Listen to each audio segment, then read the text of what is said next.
సాధారణంగా బంగారు ఆభరణాలు, నగదు, సెల్ ఫోన్లు, వాహనాలు చోరీ చేయటం చూశాం. కానీ వెరైటీ కేటుగాళ్లు మాత్రం తమ రూటే సపరేట్ అంటూ ఏకంగా రోడ్డు రోలర్నే అపహరించి గుట్టు చప్పుడు కాకుండా స్క్రాప్ దుకాణంలో విక్రయించారు. వచ్చిన నగతో ఉడాయించారు.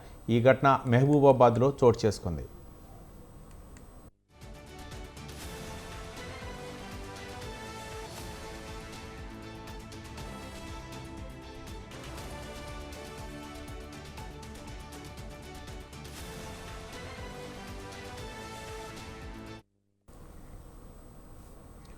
మహబూబాబాద్లో ఎస్కే బడేమియా తన ఇద్దరు కుమారులు ఖాదర్, కరీంలతో కలిసి స్క్రాప్ దుకాణం నిర్వహిస్తున్నారు. MS construction civil railway contractor నాగపూర్కి చెందిన మోహన్ మిశ్రా పేరుతో ఉన్న రోడ్ రోలర్ను కేటుగాళ్లు చోరీ చేశారు.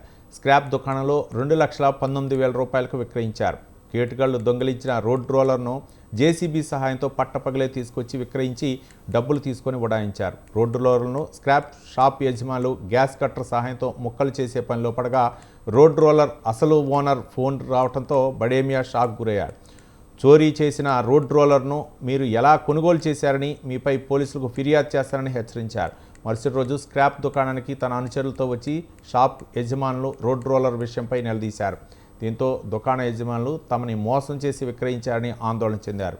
రోడ్ రోలర్ చోరీ చేసిన ఘటన పోలీసులు కేసు నమోదు చేసి దర్యాప్తు చేపట్టారు.